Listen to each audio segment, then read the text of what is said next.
Kajian Kitab.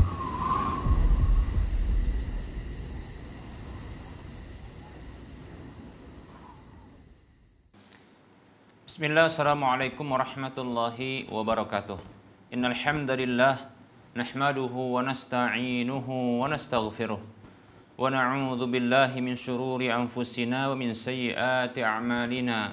May yahdihillahu fala mudilla lahu wa may yudlilhu fala hadiya lahu.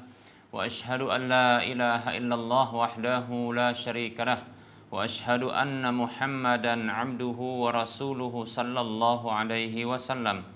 Qala Allah tabaraka wa ta'ala, ya ayyuhalladzina amanu taqullaha haqqa tuqatih wa la tamutunna illa wa antum muslimun. Ya ayyuhan nasu taqu rabbakumul ladzi khalaqakum min nafsin wahidah wa khalaqa minha zawjaha wa bassa minhuma rijalan katsiran wa nisaa'a. Wattaqullaha alladzi tasaaluna bihi wal arham innallaha kana 'alaikum raqiba.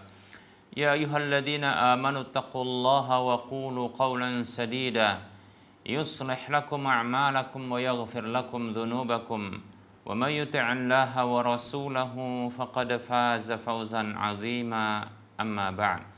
Fa inna asdaqal hadisi kitabullah wa khairal huda huda Rasulillah sallallahu alaihi wasallam wa syarrul umuri muhdatsatuha wa kullu muhdatsatin bid'ah wa kullu bid'atin dhalalah wa kullu dhalalatin finnar. Para pemirsa Rosyad TV dan para pendengar radio Medan Mengaji serta para pemirsa media-media sunnah yang turut serta menyiarkan kajian ini, alhamdulillah segala puji hanya untuk Allah, dan selawat dan salam serta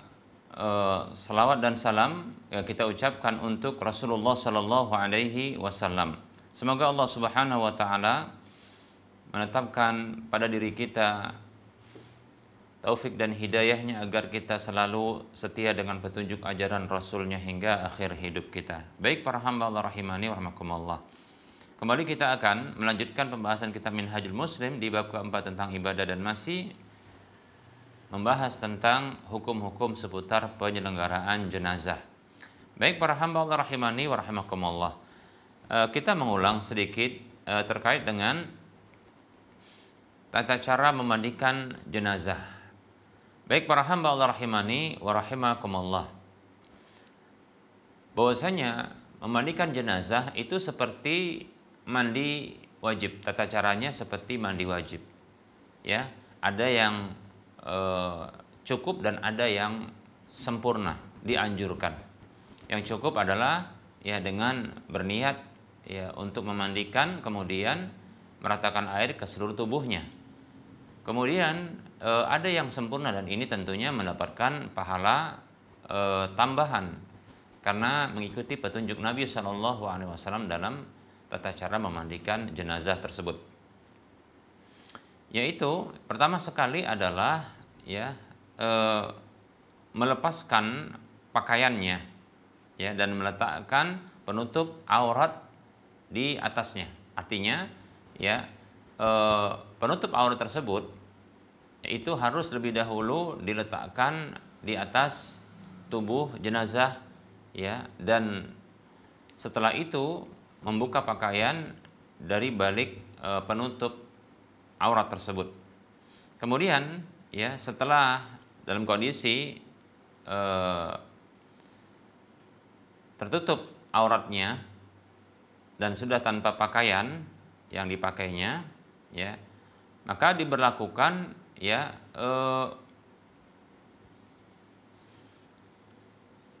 pembersihan najis yang kalau kita sebut dengan istinja ya, yaitu cebok ya, berupaya untuk mengeluarkan najis yang ada di perutnya dan di kandung kemihnya ya, dengan cara adalah jenazah tersebut itu diposisikan ya seperti posisi setengah duduk ya, setengah duduk. Maksudnya adalah posisi seperti orang sit up ya, itu tertekan pada bagian perutnya ya. Jadi posisi mungkin seperti ini ya. Kita ulangi ya, seperti ini begitu. Dia tidak duduk sempurna tapi dia ya di posisinya seperti ini. Kepalanya, badannya, nah, kemudian ini bokongnya, demikian. Nah, posisi seperti ini memudahkan nanti untuk menekan bagian perutnya, ya, bagian perutnya, kemudian ini akan mengeluarkan cairan-cairan, ya. Nah, ini dilakukan agar nanti setelah proses pemandian itu tidak keluar lagi kotoran-kotorannya. Nah, seperti itu, ya. Nah, setelah itu dibersihkan, diceboki begitu, ya, diistinjakan. Nah, itu pun masih dalam kondisi di bawah, ya, di bawah penutup aurat tersebut. Kemudian para hamba Allah baru diwudukan, ya, ya, dimulai dengan ya tangan, ya, kemudian karena tidak bisa berkumur-kumur dan memasukkan air dalam hidung, cukup memberikan isyarat dengan cara ya membasahi bibir dan hidung saja. Nah, seperti itu, ya. Kemudian mengusap wajah, membasuh wajah, ya, dan pastikan air itu tidak masuk ke dalam tenggorokan, ya, baik itu lewat hidung atau lewat mulut. Makanya ketika wafat ini diupayakan tertutup, tidak terbuka, ya. Kemudian membasuh tangan kanan 3 kali sampai siku, baru kiri, ya, 3 kali, ya, sampai siku, demikian. Kemudian mengusap kepala sekaligus telinga, kemudian ya membasuh kaki ya, sampai mata kaki 3 kali, yang kanan dan yang kiri, demikian. Nah, kemudian setelah itu para hamba Allah rahimakumullah, ya, yaitu meratakan air ke seluruh tubuh, ya, dengan pertama sekali mengguyurkan air ke kepala, ya, mengguyurkan air ke kepala 3 kali, demikian. Kalau bisa, ya, lebih dahulu adalah meratakan air ke dasar rambut kepala. Bagi perempuan yang berkepang, maka dilepas, diurai terlebih dahulu, ya, jenazah perempuan yang dia berkepang maka dilepas terlebih dahulu, ya, dilepas, ya. Kemudian diambil air, ya, pada tangan, kemudian diratakan ke dasar rambut kepalanya. Nah, setelah itu baru, ya, baru ini diguyur 3 kali untuk meratakan air ke kepala tersebut dan sampai ke rambut. Nah, seperti itu, ya. Kemudian para hamba Allah rahimani wa rahimakumullah, setelah itu adalah, ya, menyiramkan air ke seluruh tubuh dengan memulai yang kanan baru yang kiri. Karena Nabi Shallallahu Alaihi Wasallam disebutkan oleh ibunda Aisyah radhiyallahu anha, karena Nabi Sallallahu Alaihi Wasallam yuhibbut tayamuna, ya, fi tuhurihi wa tana'ulihi wa tarajjulihi, atau kama qalat radhiyallahu anha, wa fi sya'nihi kullihi. Kata ibunda Aisyah radhiyallahu anha yang maknanya dahulu Nabi Sallallahu Alaihi Wasallam itu menyukai yang kanan-kanan, itu mendahulukan yang kanan, baik itu dalam bersuci, ya, bersisir, memakai alas kaki, dan dalam setiap kondisi beliau, demikian, ya. Jadi yang kanan. Jadi dalam bersuci seperti ini pun mendahulukan yang kanan baru yang kiri, atas ke bawah, ya. Baik para hamba Allah rahimani wa rahimakumullah. Nah, seperti itu para hamba Allah, ya. Tata cara yang memandikan, ya, tidak sulit sebenarnya insyaallah taala. Hanya saja, ya, ada adab-adabnya, seperti jangan melihat auratnya, ya, jangan melihat auratnya. Nah, seperti itu, ya.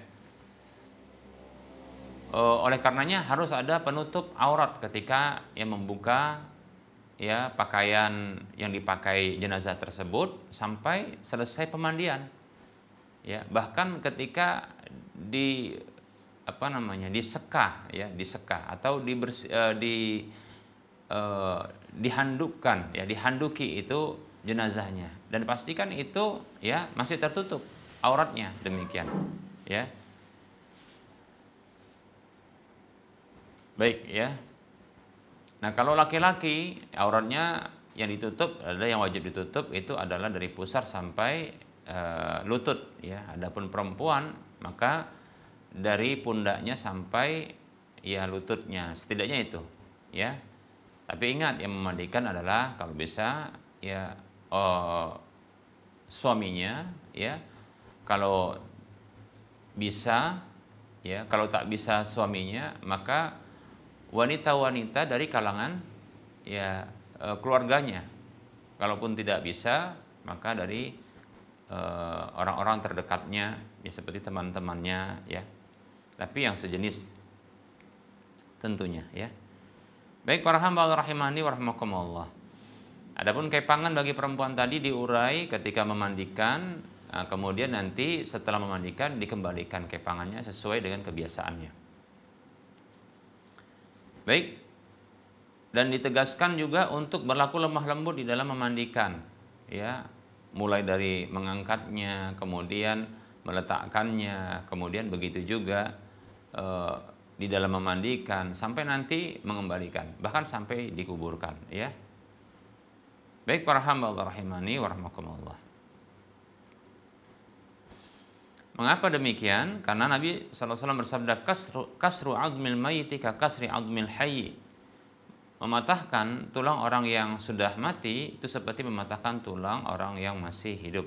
Hadis riwayat Abu Daud dan yang lainnya. Baik para hamba Allah rahimani wa rahmakumullah. Tata cara memandikan sudah kita sebutkan. Adapun air yang digunakan, maka ya ada beberapa bentuk air, ya. Airnya itu, ya, pemandian seperti yang sudah kita sebutkan itu ada 3, 5 atau ganjil, ya, setelah itu, ya. Memandikannya ya bisa ganjil, ya. Sebagaimana Nabi SAW bersabda ya kepada Ummu Atiyah dan para wanita yang memandikan putri beliau Zainab radhiyallahu anha, Ummu Atiyah radhiyallahu anha dengan para wanita yang lainnya diperintah oleh Nabi untuk memandikan 3 kali. Ighsilnaha salasan aw khamsan aw aktsara min dzalika in ra'aitunna, ya. Mandikanlah ia 3 kali, 5 kali atau lebih daripada itu bila kalian pandang baik, ya. Dalam riwayat yang lain disebutkan ighsilnaha witron, mandikanlah dia dengan bilangan ganjil, demikian. Baik para hamba Allah rahimani wa rahmakumullah. Nah, dianjurkan di salah satu dari air yang digunakan untuk memandikan tersebut itu ada air yang dicampur daun bidara dan ada yang dicampur air yang dicampur dengan kafur barus, ya, kafur barus, ya. Mungkin kanver sekarang ya disebut begitu, ya. Baik, dalil untuk mandi dengan air yang dicampur dengan daun bidara ini barangkali bisa dilakukan di awal, ya, di awal pemandian. Nabi bersabda sallallahu alaihi wasallam, "Ighsilnaha bima'in wasidrin." Mandikanlah ia dengan air yang dicampur daun bidara.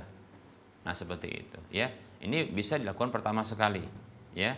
Kalau dia 3 kali pemandian, maka ini dijadikan sebagai yang pertama, ya.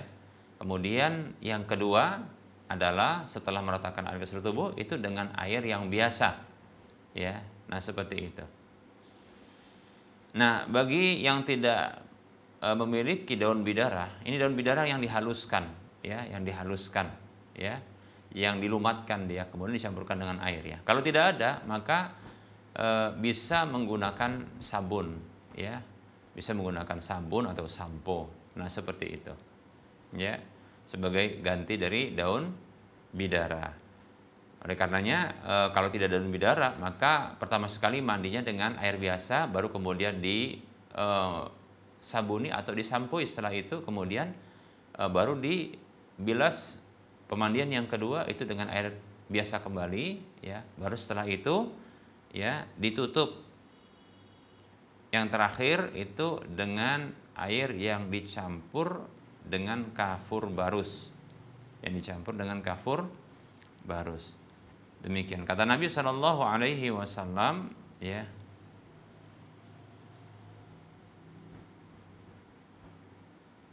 Pemandian yaitu dengan kafur barus. Nabi Shallallahu Alaihi Wasallam bersabda,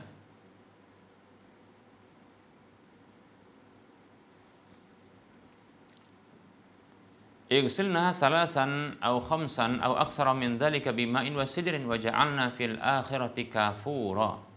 Ya.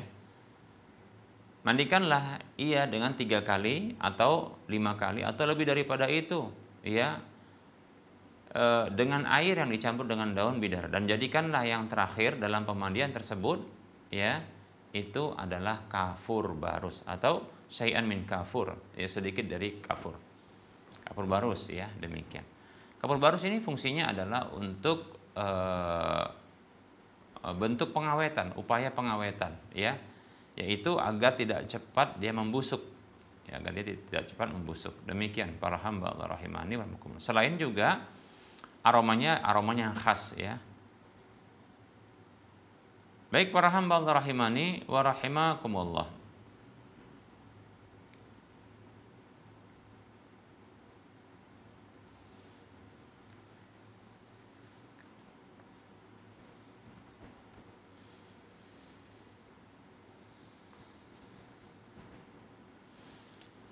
Bila tidak memiliki daun bidara dalam pemandian yang pertama, maka bisa menggunakan sabun. Ya, kalau dengan menggunakan sabun, maka bisa juga menggunakan sampo. Nah, seperti itu, ya.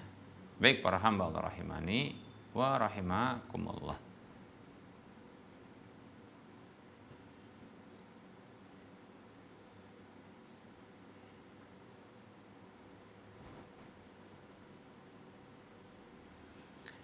Kemudian para hamba Allah rahimani wa rahimakumullah, hendaknya orang yang memandikan tersebut, ya, itu tidak bersentuhan langsung dengan organ-organ intim dari sang jenazah, ya, seperti dubur maupun kubulnya, ya, jangan sampai demikian, karena ya ini hal yang sangat intim dan sensitif kita katakan, ya. Oleh karenanya sebaiknya dihindari bersentuhan langsung, ya. Kalaupun seandainya membutuhkan hal itu, ya, karena untuk memandikan, maka kalau bisa pakai sarung tangan, ya. Baik para hamba Allah rahimani wa rahimakumullah.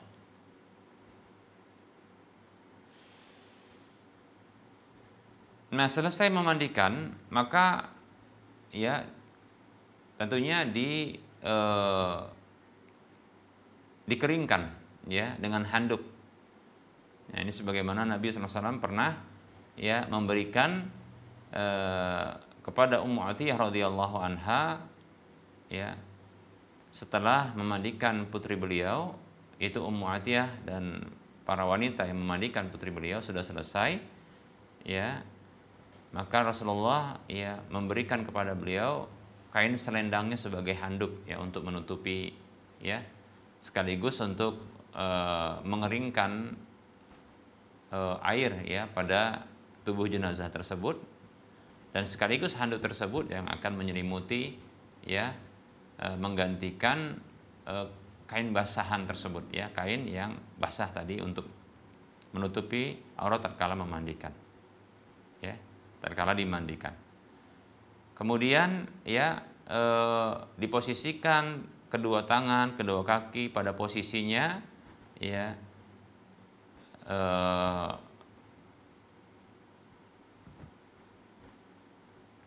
kemudian ditegakkan kedua kakinya, maksudnya ditegakkan itu ujung kakinya, ya, ditegakkan, ya, dilekatkan, ya, artinya semua kaki diposisikan, paha disatukan, ya, lutut disatukan, betis disatukan, tumit disatukan, nah seperti itu, ya.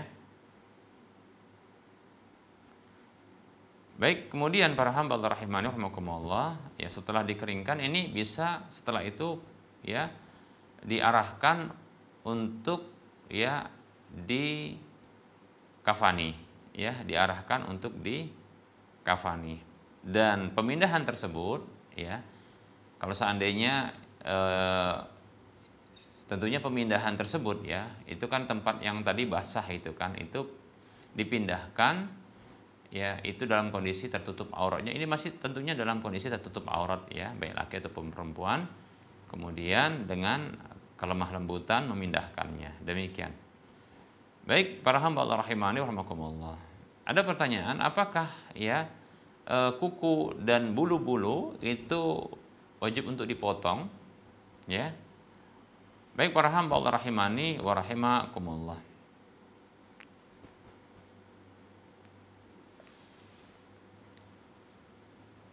Para ulama mereka memiliki perbedaan pendapat dalam masalah ini. Ya. Satu pendapat mengatakan bahwasanya diberlakukan apa yang biasa dilakukan oleh si mayat tersebut ketika masih hidup. Ya, seperti contohnya ya potong kuku, ya, kemudian cukur bulu kemaluan, ya, kemudian cabut bulu ketek, begitu ya. Karena ini merupakan bentuk menghilangkan kotoran. Nah, ini pendapatnya Imam Asy-Syafi'i dalam Al-Qaul Jadid, ya, demikian.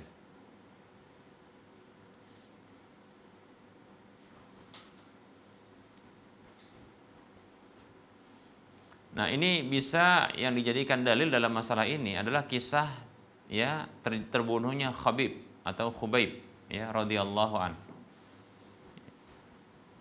Maka Khubaib ya ketika tertawan di sisi orang-orang kafir yang sampai mereka bersepakat untuk membunuhnya, lalu beliau ya Khubaib radhiyallahu an itu meminjam ya alat pemotong ya dari sebahagian istri dari Al-Haris. Yang ini masih ketiga itu adalah salah satu orang kafir di situ ya. Ya maksudnya adalah untuk membersihkan bulu kemaluan ketika itu. Ya. Maka sebagian dari putri ya.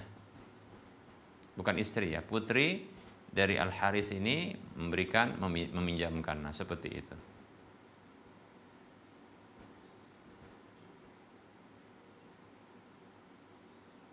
Hadis dikeluarkan oleh Imam Bukhari, Imam Ahmad dan Imam Abu Daud. Baik para hamba Allah rahimani wa rahimakumullah.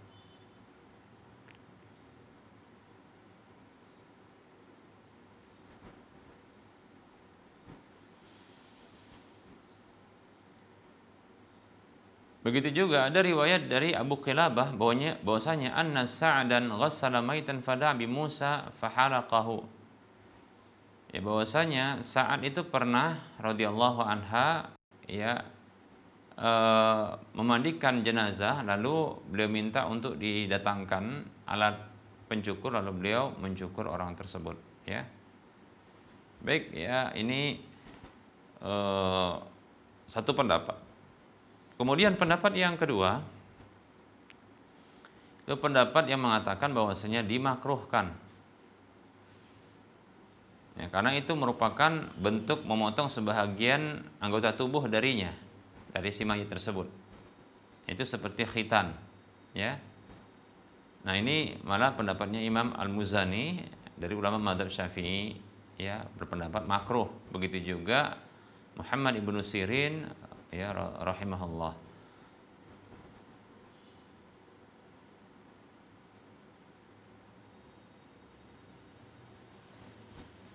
Annahu kana yu'jibuhu idza ya saqulal maridu an yu'khadha min syaribihi wa adfarihi wa anatihi fa in halaka lam yu'khadh minhu syai'un. Ya. Bahwasanya ya yang menakjubkan beliau itu apabila ada orang yang sakit ya, sudah berat sakitnya, maka ya diberlakukan ya pembersihan itu dari kumisnya, kemudian kukunya dan bulu kemaluannya, ya. Namun kalau apabila sudah meninggal dunia maka tidak diberlakukan ya pengambilan hal-hal tersebut, ya. Maksudnya tidak potong kumis, tidak potong kuku, juga tidak potong bulu kemaluan, seperti itu. Baik para hamba Allah rahimani wa rahimakumullah. Pendapat yang kuat wallahu taala alam yaitu pendapatnya Al-Imam Asy-Syafi'i dalam qaul jadid beliau ya rahimahullah. Ini bisa diberlakukan. Kenapa? Ya karena Ya kalau kebiasaan orang tersebut adalah dia bersih-bersih, ya maka diberlakukan juga setelah wafatnya. Nah begitu ya. Demikian ya. Baik para hamba Allah rahimani warahmatullah. Lebih-lebih contohnya kukunya kotor panjang ya. Eh, namanya bulu kumisnya itu begitu jelek menutupi bibirnya. Begitu juga bulu kemaluannya itu panjang seperti itu, sehingga ini kita katakan buruk dan jelek kondisi seperti itu, maka dibersihkan. Wallahu taala alam.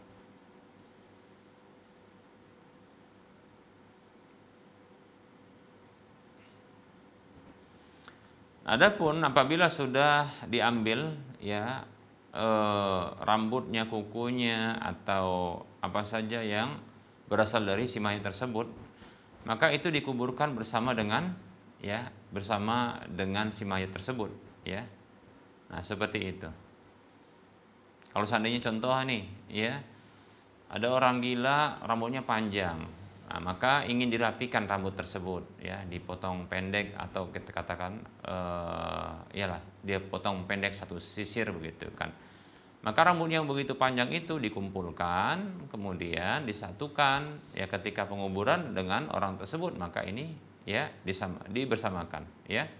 Innaha tuj'alu ma'ahu wa tudfanu ma'ahu ya. Bahwasanya yang bagian dari tubuhnya itu ya dijadikan bersama dia dan dikuburkan bersamanya. Demikian. Baik para hamba Allah rahimani wa rahmakumullah.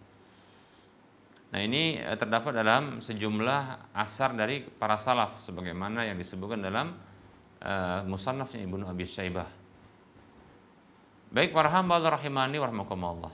Nah, apabila ada jenazah wanita dalam kondisi dia hamil ya. Jenazah wanita dalam kondisi dia hamil, ternyata bayi yang dikandungnya itu masih hidup. Ya, bagaimana kondisi seperti ini? Ya. Bagaimana kondisi seperti ini?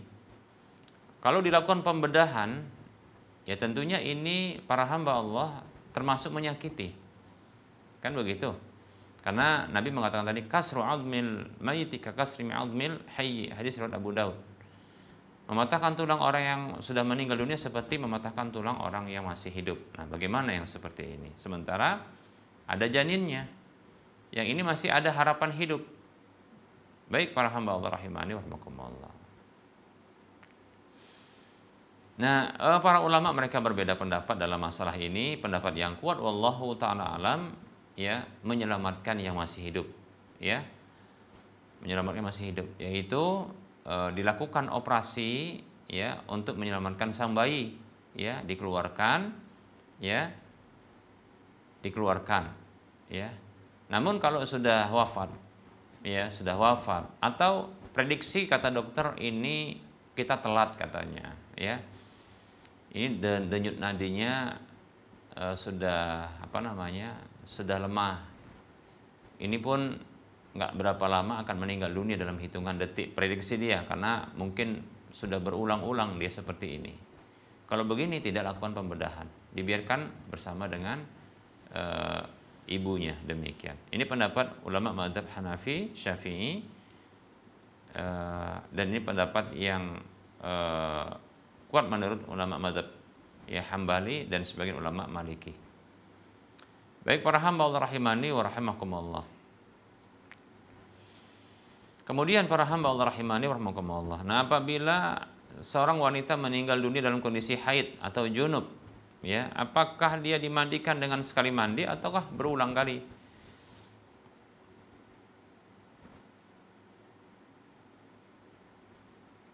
Baik para hamba Allah rahimani wa rahimakumullah.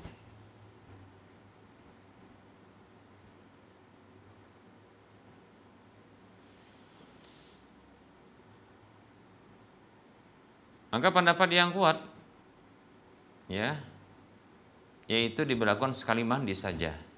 Ya. Sekali mandi saja. Ini pendapat ulama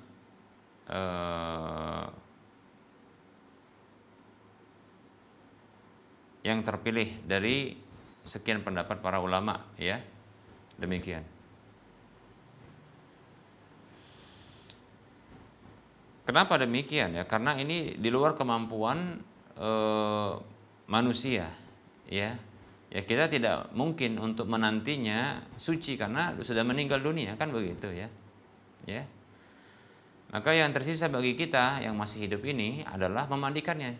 Ya walaupun dalam kondisi dia masih ya kondisi junub atau masih dalam kondisi haid demikian. Ya tetap dimandikan tapi cukup sekali saja memandikannya, ya tidak berulang kali. Ya. Baik para hamba Allah rahimani wa rahimakumullah. Kemudian para hamba Allah rahimani wa rahimakumullah, apakah orang yang memandikan jenazah itu diwajibkan mandi? Nah, para ulama mereka berbeda pendapat tentang masalah ini, ya. Ada yang mengatakan ya wajib mandi. Ya. Berdasarkan hadis yang dikeluarkan oleh Imam Abu Daud dan yang lainnya. Alhamdulillah. Dari Abu Hurairah radhiyallahu anhu bahwa Nabi sallallahu alaihi wasallam bersabda, "Man ghassala maitan falyaghtasil wa man hamalahu falyatawadda." Siapa saja memandikan jenazah maka mandilah ia, dan siapa saja yang membawa atau membopong jenazah, yang menggotong jenazah maka wudulah dia. Namun para ulama mereka berbeda pendapat tentang derajat hadis ini. Ada yang mengatakan dhaif karena ada cacat muttarib, ya ittirab dia. Demikian. Mengalami keguncangan. Baik ya para hamba Allah rahimani wa rahimakumullah. Ada yang mengatakan tidak disyariatkan mandi, cuma anjuran saja. Nah, seperti itu. Baik ya.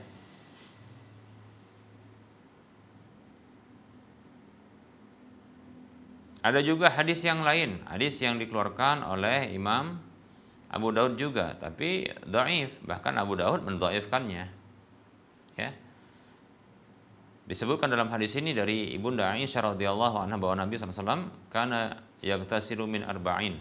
Bahwasanya dahulu Nabi SAW itu mandi dari 4 hal, minal janabati, dari junub, wa yaumal jum'ati, ya di hari Jumat, wa minal hijamati, dari berbekam, wa ghuslil maiti, dan dari memandikan jenazah. Tapi ini hadisnya dhaif demikian.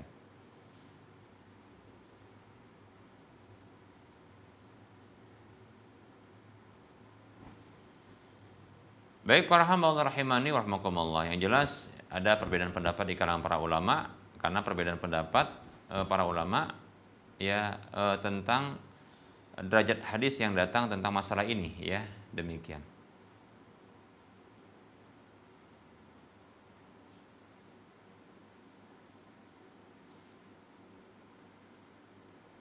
Baik para hamba Allah rahimani wa rahimakumullah.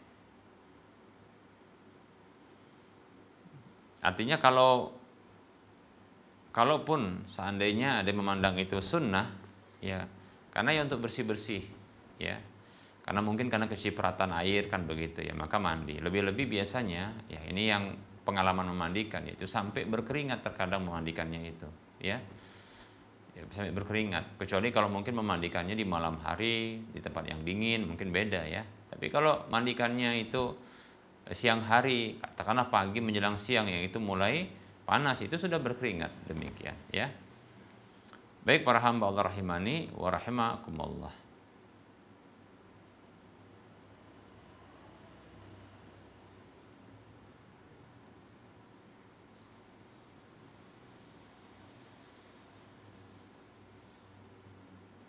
Baik, sedikit kita akan sempurnakan gimana kalau tidak ada air untuk memandikannya, ya.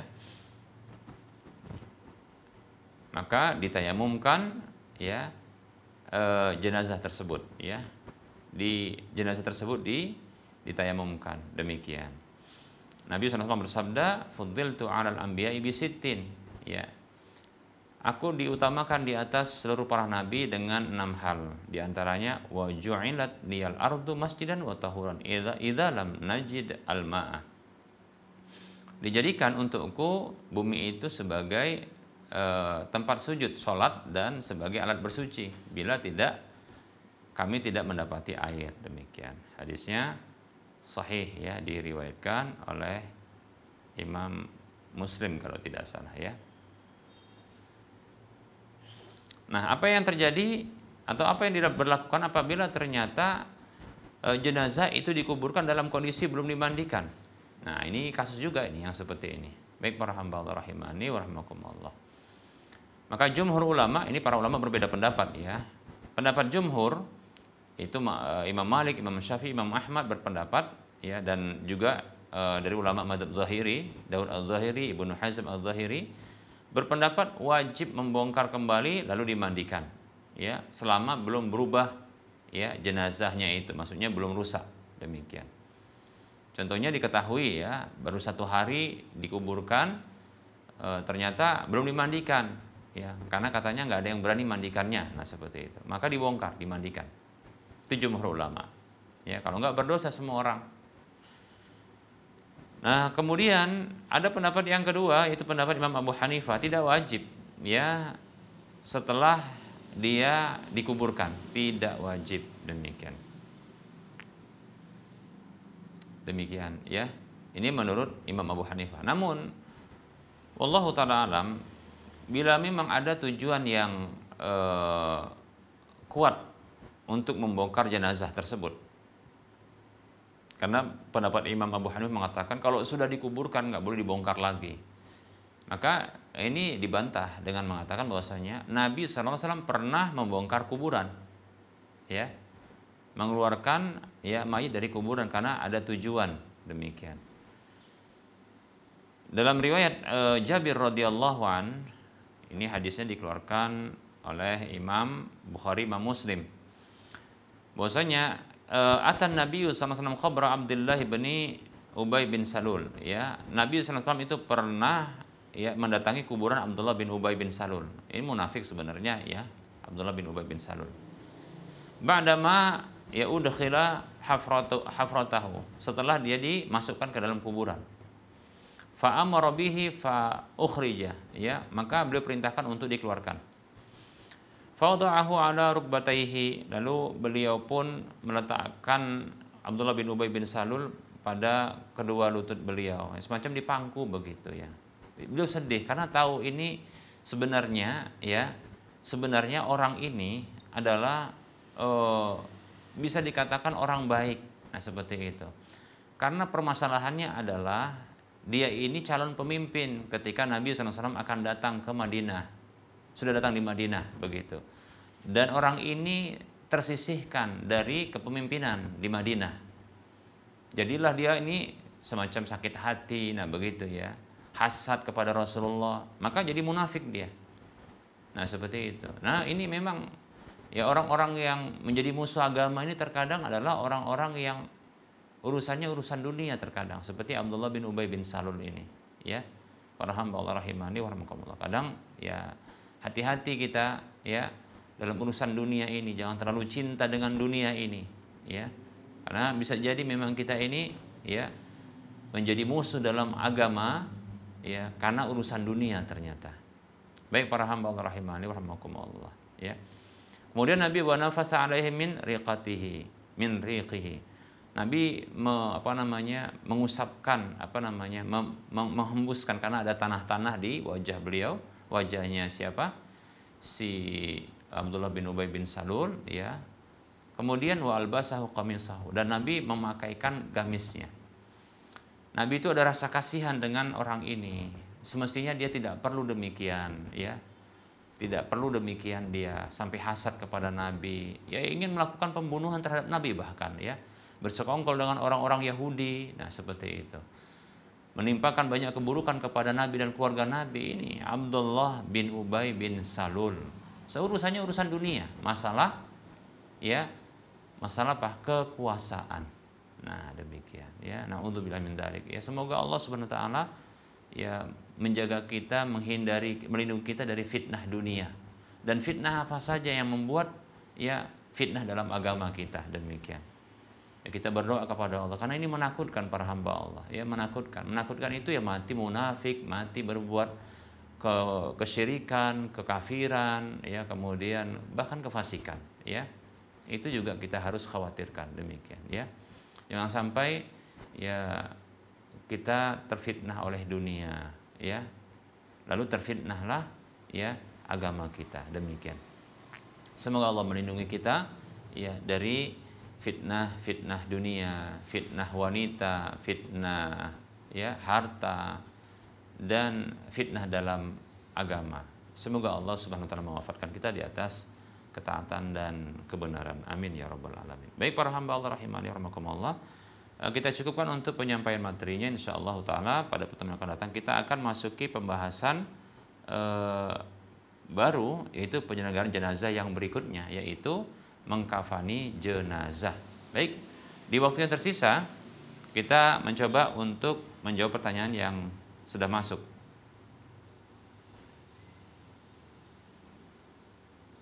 Baik, barangkali admin bisa mengangkat pertanyaan yang sudah masuk.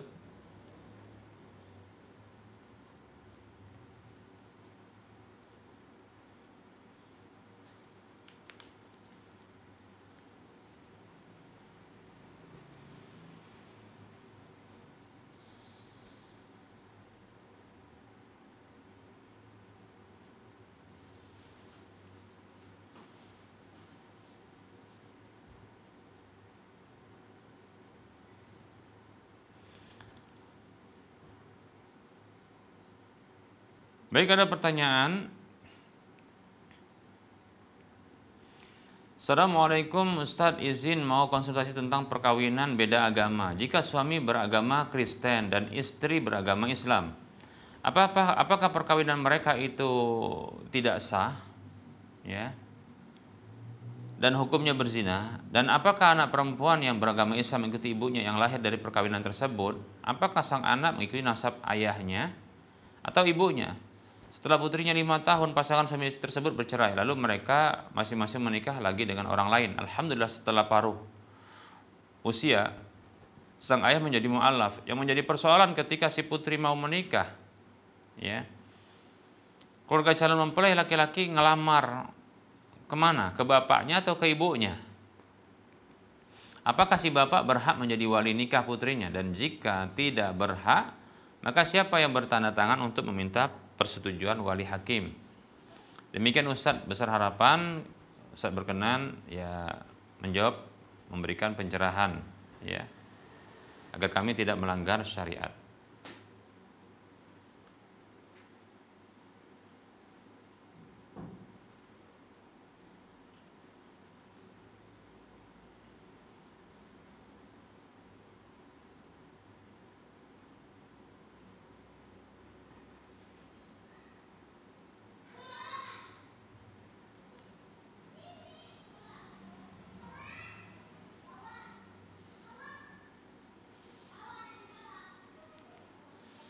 Baik para hamba Allah rahimani wa rahimakumullah.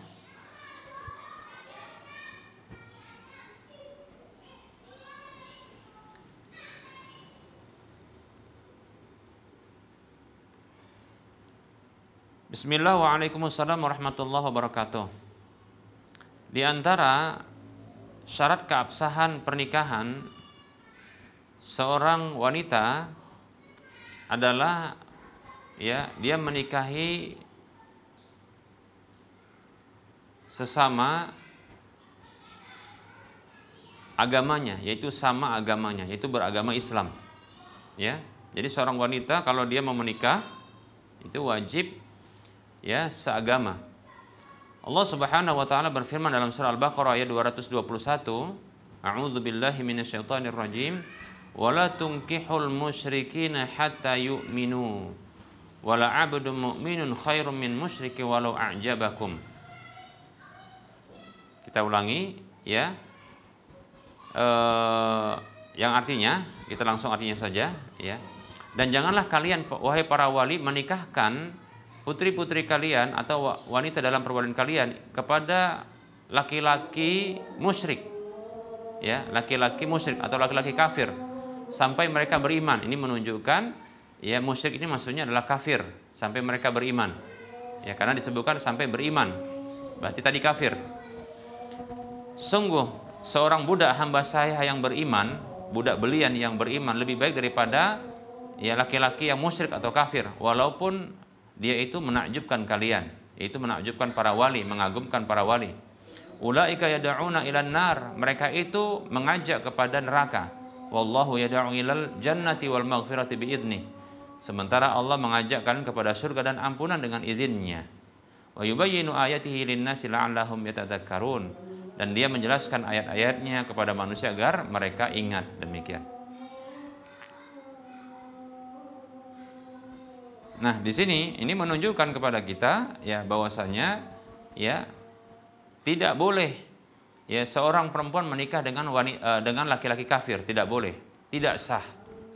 Tidak sah. Apakah mereka dihukumi berzina? Iya, dihukumi berzina. Demikian. Kemudian anak yang lahir bagaimana? Itu anak yang lahir itu dinasabkan kepada ibunya. Seperti itu.